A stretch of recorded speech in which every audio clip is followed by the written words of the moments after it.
कैसे हैं आप लोग। उम्मीद करता हूँ अच्छे और शानदार होंगे। स्वागत है आप सभी का दिशा स्टडी अड्डा में और आज की इस क्लास में। तो चलिए दोस्तों शुरू करते हैं आज क्लास शानदार प्रश्नों के साथ में। पहला प्रश्न है, हाल ही में चर्चा में रहा एटीएल ब्रिज समझौता भारत और किस देश के बीच हुआ है। तो जो एटीएल ब्रिज समझौता हुआ है वो भारत और फ्रांस के बीच में हुआ है। ठीक है, एटीएल ब्रिज एक नई भारत फ्रांस नवाचार इनोवेशन साझेदारी पहल है जिसे जून 2026 में शुरू किया गया है और यह पहल भारत और फ्रांस के स्कूलों के युवा नवाचारकर्ताओं यानी जो यंग इनोवेटर्स हैं उनको जोड़ने के लिए बनाई गई है। ठीक है, एटीएल का अर्थ है अटल टिंकरिंग लैब। ठीक है, यह भारत सरकार की नीति आयोग की पहल है। आपसे प्रश्न पूछ सकता है कि ये किस भारत सरकार की किस नीति के तहत आता है। तो ये नीति आयोग के तहत आता है। ठीक है, जिसके तहत स्कूलों में नवाचार और वैज्ञानिक सोच को बढ़ावा देने के लिए प्रयोगशालाएं स्थापित की जाएंगी। ठीक है, और इंडिया फ्रांस अटल ब्रिज के उद्देश्य क्या हैं। इसके उद्देश्य हैं भारत और फ्रांस के जो विद्यार्थियों को नवाचार परियोजनाओं में एक साथ काम करने का अवसर देना। ठीक है, वैज्ञानिक इंजीनियरिंग रोबोटिक्स एआई और डिजाइन थिंकिंग को बढ़ावा देना। दोनों देशों के शिक्षा एवं तकनीक परिस्थिति तंत्र इकोसिस्टम को जोड़ना। ठीक है, इसकी जो स्थापना हुई है वो ये जून 2026 में अटल ब्रिज। ठीक है, याद रखना है आपको। नीति आयोग की अटल इनोवेशन मिशन और ला फाउंडेशन डिसाल्ट सिस्टम जो फ्रांस का है, इन दोनों के बीच में ये समझौता हुआ है। ठीक है, नेक्स्ट प्रश्न है,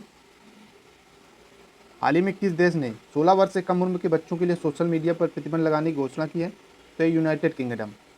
सोशल मीडिया पर प्रतिबंध जो है 16 वर्ष से कम उम्र के कई देशों ने लगाया है, जैसे इंडोनेशिया हो गया एक देश और ये यूनाइटेड किंगडम हो गया। ठीक है, 8 देशों ने लगाया है। 2-3 देश हो गए हैं जिन्होंने 16 साल से कम उम्र के बच्चों पर सोशल मीडिया पर प्रतिबंध लगा दिया है।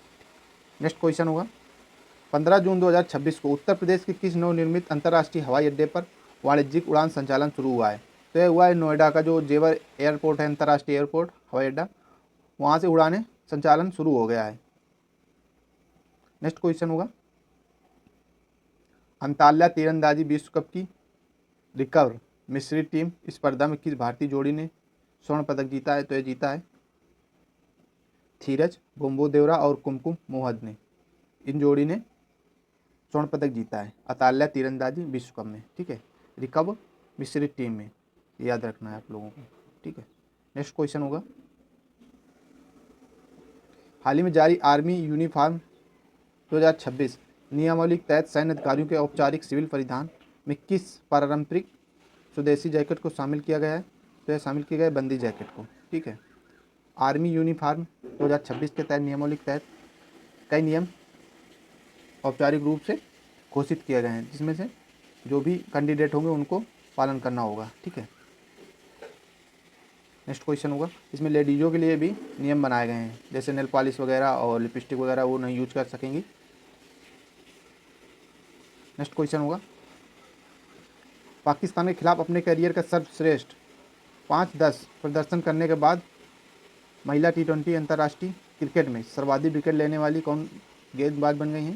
तो ये दीप्ति शर्मा बन गई हैं, उन्होंने 5 विकेट लिए हैं और 10 रन दिए हैं। ठीक है, तो ये दीप्ति शर्मा बन गई हैं। नेक्स्ट क्वेश्चन होगा, हाल ही में चर्चा में रहा जीआई टैग प्राप्त जर्दालू आम मुख्य रूप से किस भारतीय किस राज्य से संबंधित है। तो ये जर्दालू जो आम है जिसको जीआई टैग प्राप्त हुआ है, याद रखना है आप लोगों को। तो ये बिहार का है, जो जर्दालू आम है ये बिहार का, इसको जीआई टैग हाल ही में प्रदान हुआ है। नेक्स्ट क्वेश्चन होगा, हाल ही में किस राष्ट्रीय उद्यान ने ग्रेकर हॉग बैजर पर अपनी पहली वैज्ञानिक मूल्यांकन रिपोर्ट जारी की है। तो एक काजीरंगा राष्ट्रीय उद्यान है जो इसने अपनी रिपोर्ट जारी की है।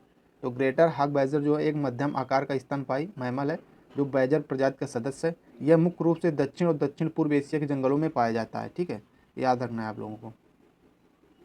यह सर्वाहारी होता है, कीड़े केचुए छोटे जीव फल और जड़ें खाता है। ठीक है, इसकी जो पहचान है तो ये इसकी लंबी थूथन होती है, जैसे सुअर जैसी इसकी नाक होती है और मजबूत पंजे और शरीर पर काले सफ़ेद रंग के निशान पाए जाते हैं। ठीक है, ये भारत नेपाल भूटान चीन म्यांमार थाईलैंड आदि देशों में पाया जाता है। ठीक है, और भारत में यह मुख्य रूप से पूर्वोत्तर राज्यों और हिमालयी क्षेत्रों में मिलता है।